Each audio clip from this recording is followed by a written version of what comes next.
2029 உன்னை வெளியேற்ற வேண்டும் என்பதுதான் எங்களது நோக்கம்.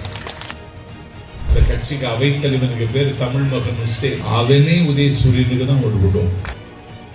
மோடி வீழ்த்தப்பட முடியாத தலைவன் அல்ல, வீழ்த்த முடியும். ஆட்சியை இல்லாம ஆக்கணும்னுதான் இன்னைக்கு பழனிசாமி பிஜேபி கூட கூட்டணி வச்சிருக்காங்க. 26 ஆட்சிக்கு வர வேண்டும் என்பதல்ல எங்கள் நோக்கம். 2029 உன்னை வெளியேற்ற வேண்டும் என்பதுதான் எங்களது நோக்கம். வீழ்த்தப்பட முடியாத தலைவர், சபரிக்கு சொல்லுகிறேன், மோடி வீழ்த்தப்பட முடியாத தலைவன் அல்ல, வீழ்த்த முடியும், ஈகம் வகுக்க முடியும். அது யாரால் முடியும்? அது ஸ்டாலினால் முடியும் என்ற நம்பிக்கை பெறப்படுகிறது. அதற்கு எதிரும் புதிருமாக இருக்கிற கட்சிகளை ஒரு நேர்கோட்டில் இணைக்க வைக்கிற ஆற்றல் என் ஸ்டாலினுக்கு இருக்கிறது. அவர் அதிகம் பேச மாட்டார். அவர் தலைவர் கலைஞரை போல அதிகம் எழுத மாட்டார்.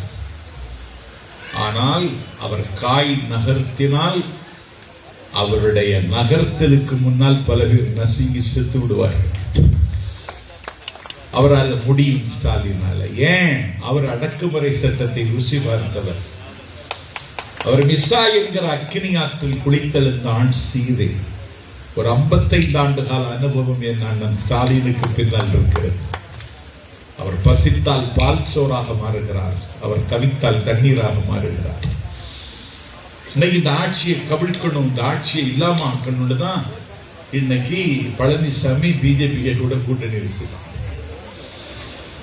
பழனிசாமிக்கு தெரியாது, அந்த கட்சிக்கு அவைத்தலைவனுக்கு பேர் தமிழ் மகன் ஹுசேன். அவனே உதயசூரியனுக்கு தான் விடும். என்ன பேசிட்டார்? நான் போடுறது மாமான்ட்டான். கவர்னர் என்ற அதிகாரத்தை பயன்படுத்தி அணைக்க துடிக்கிறார். எனக்கு நியாயம் தாருங்கள். உச்ச நீதிமன்றத்தின் கதவை தட்டினார் ஸ்டாலின். உச்ச நீதிமன்றம் கண்விழித்தது, கருணை காட்டியது. 10 மசோதாக்களை சட்டமாக்க நானே உத்தரவிடுகிறேன். உச்ச நீதிபதி உத்தரவிட்டு விட்டார்கள். இப்பொழுது அண்ணன் ஸ்டாலின் குரல் 10 மசோதாவை நிறைவேற்றி போறோம். பல்கலைக்கழகத்திற்கு வேந்தராகின்றார் எங்கள் முதல்வர். எங்கள் முதல்வரை நீங்களும் நானும் கொண்டாடுவது பெரிதல்ல. மனோகரமான மலையாள நாட்டினுடைய முதலமைச்சர் பினராயி விஜயன் நீதான் எனக்கு முதல்வர் என்கிறார்.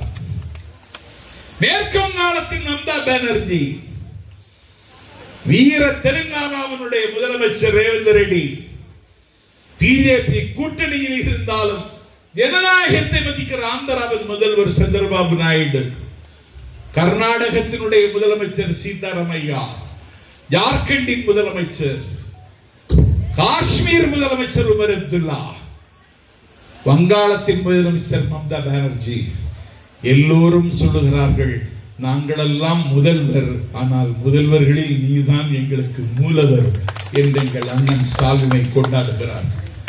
இதுபோன்ற செய்திகளை மேலும் தெரிந்து கொள்ள எங்களது யூடியூப், ஃபேஸ்புக் மற்றும் ட்விட்டர் ஆப்களை சப்ஸ்கிரைப் செய்யவும்.